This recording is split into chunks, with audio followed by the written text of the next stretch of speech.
Hey, what's up you guys, it's Connor, and today I'm going to be sharing some of my favorite fantasy books that I have read. All relevant links will be down in the description to the books as well as to the BookTubeSFF Awards and everything like that, but let's get started. As you guys already know, I'm a fan of the Cosmere books by Brandon Sanderson. I have read all of the books in the Cosmere, I believe, so far that have been published, and have enjoyed all of them. I frequently get asked where to start with Brandon Sanderson and start within the Cosmere, and I usually say Warbreaker, which is a standalone novel that follows these two princesses. The oldest princess of this smaller kingdom is supposed to marry this god king of the more powerful kingdom in their world, but at the last minute the father makes the younger sister go, so it follows the youngest sister who is having to marry this god king and deal with the fact that she did not expect to have to do that, as well as the older sister who ends up following her younger sister and trying to save her from that fate. It also follows one of these god-like beings named Lightsong, and I really like him because he is viewed as a god, but he doesn't view himself as a god, so his perspective on the world and his perspective of their culture is very interesting, and I really like that.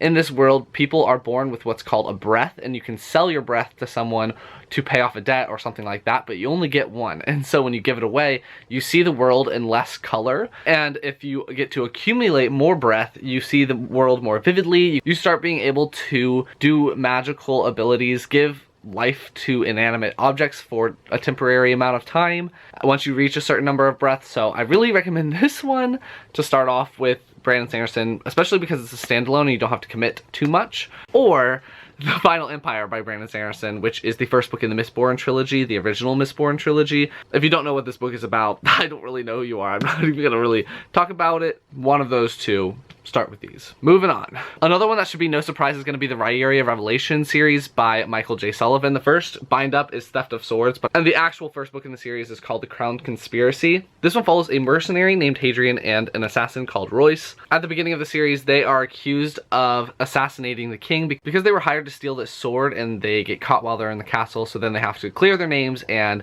figure out what the heck is going on and who set them up and everything like that. It's so much fun. I really enjoy Royce and Hadrian's friendship and camaraderie, and their adventures are just so much fun, as well as some of these side characters. This first book is my least favorite in the series. I ended up giving it 4 stars, but as the series goes along, I loved it more and more and more. Another place that you can start with this book is the Rhyria Chronicles, which is the prequel series to this. I believe that you should start with this, but if you really want to, you can start with the Chronicles. You're not going to be spoiled for anything, but in the Revelations, you get some mention of the things that happen in these books, and so I think that you just appreciate them a little bit more if you have had the Revelations experience. In this one though, one of the side characters, Gwen, becomes so amazing, so I definitely suggest that you read this one because it is so good. And then going back even further with his world, you can start Age of Myth, which is the first book in the Legends of the First Empire, which is published by Del Rey instead of Orbit. This one is set like 3,000 years before the beginning of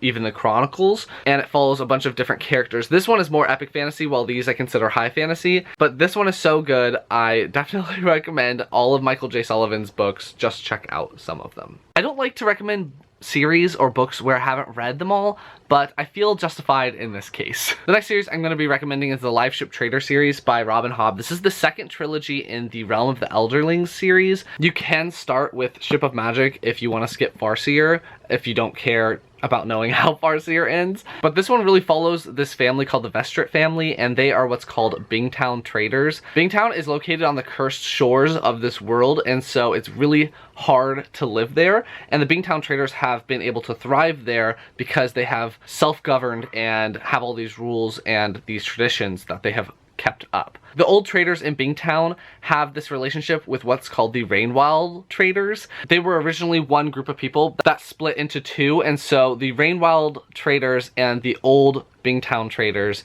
have a relationship and have traditions within their own. The Rainwild traders make these ships for the old Bingtown traders called live ships, and once 3 people from a family die while aboard the ship, preferably of just old age, nothing traumatic, the ship will what's called quicken and become alive, and then the ship can help navigate through waters and everything like that. And the live ships are the fastest ships around, and everyone really wants a live ship, but live ships are very loyal to the family that has had members die on their ships. This series is more like a fantasy family drama where this family has so many awful things happen to it, and some of the members in the family are so awful and I hate them, but then others start off bad and they get better, and it's just so good. I have never hated a character more than when I was reading this series. It is crazy. I have not finished it yet. I am in the middle of Ship of Destiny.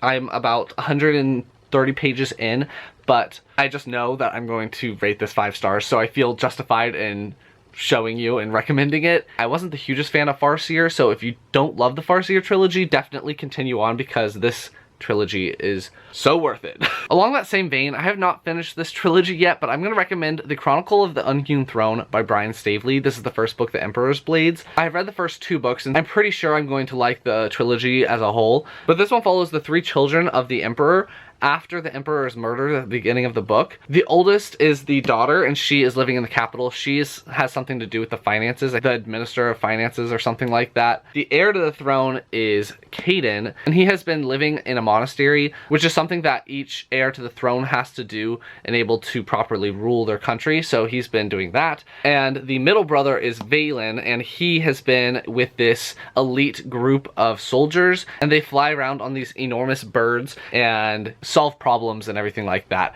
The first book is kind of a coming of age story, so the daughter's not in it as much, but these 2 boys are finding themselves and finding out what kind of people that they're going to be and what kind of men they're going to be. The second book gets a little bit more political and a lot more interesting, so I really loved this book. I think I gave it 4.5 stars, and the second book, I think I either gave that 4.5 stars or 5 stars.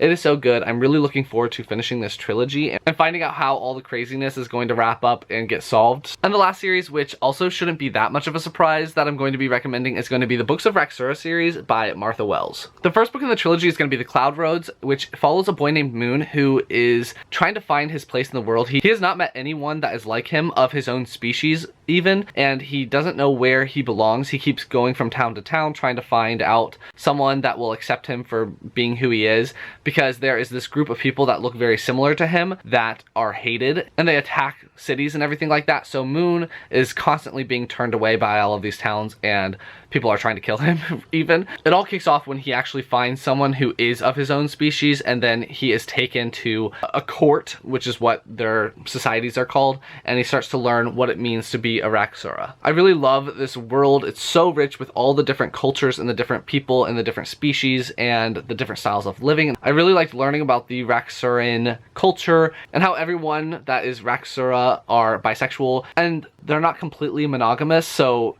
even if you have one person that you're kind of with, you might have some people on the side that you also fiddle around with, which is the case for the main character, Moon. I really enjoyed this trilogy. Not many people have read it for some reason, and I don't really know why. I've only read the original trilogy and then both of the short story collections. There was a continuation, and I haven't read that one yet, but I'm hoping to soon. But I think I did a book review of this book like a really long time ago, so it's probably not that good. But if you want to check it out, I'll leave that in the card symbol. But yeah, The Cloud Roads by Martha Wells. Check it out. So those are going to be 5 fantasy series that I really have been enjoying and have enjoyed and will continue to reread in future years. And if you like this video, please give it a big thumbs up and comment down below if you've read any of these. Do you have any recommendations for me? Are you interested in any of these books now? Anything you want me to know, leave it down below, and I will talk to you guys next time.